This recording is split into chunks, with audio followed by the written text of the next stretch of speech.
देखिए, मैं कोई अपराधी तो हूँ नहीं, एक चुना हुआ मुख्यमंत्री हूँ, इस देश का स्वतंत्र आज़ाद नागरिक हूँ। मुझे वहाँ जाने से क्यों रोका जा रहा है, मेरी समझ के बाहर है। और मैं समझता हूँ कि वहाँ पे दुनिया भर के बहुत बड़े बड़े नेता आ रहे हैं और सिंगापुर की सरकार ने स्पेशली मुझे बुलाया है।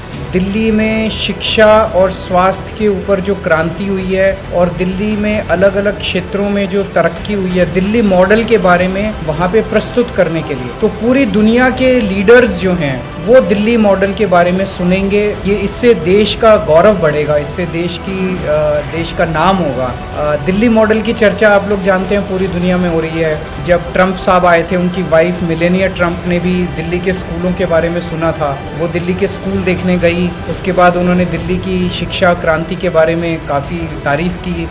यूनाइटेड नेशंस के पूर्व महासचिव बान की मून साहब, वो दिल्ली के मोहल्ला क्लिनिक देखने के लिए आए। ये तो देश के लिए गर्व की बात है, अच्छी बात है। तो मैं समझता हूँ कि केंद्र सरकार को ऐसी चीज़ों को रोकना नहीं चाहिए, ये अच्छी बात नहीं है। जाहिर तौर पे राजनीति है और इसके अलावा कोई कारण लीगली तो कोई कारण नज़र नहीं आ रहा। ऐसा तो है नहीं कि कोई कोर्ट ने रोक लगा रखी है मेरे जाने पे, मैंने कोई अपराध कर रखा है, तो कोई कोर्ट की रोक नहीं है, कोई किसी तरह की रोक नहीं है। एक आम नागरिक भी तो बाहर जाने के लिए स्वतंत्र है, तो फिर अरविंद केजरीवाल क्यों नहीं जा सकता, चुना हुआ मुख्यमंत्री क्यों नहीं जा सकता। और मैं जिस काम के लिए जा रहा हूँ, मैं तो वैसे ही विदेशों में ज़्यादा नहीं जाता। पिछले 5-7 साल से जब से मैं बना हूँ, मुझे लगता है 1-2 विजिट्स को छोड़ के मैं गया ही नहीं हूँ। लेकिन जब देश की बात आती है, देश का नाम रोशन होने जा रहा है, देश की तरक्की की बात हो रही है, दुनिया देश की बात कर रही है, तब तो मुझे लगता है कि हमें अपने पार्टीबाजी वाली राजनीति छोड़ के सबको एक साथ होके एकजुट होके देश की तरक्की की बात करनी है।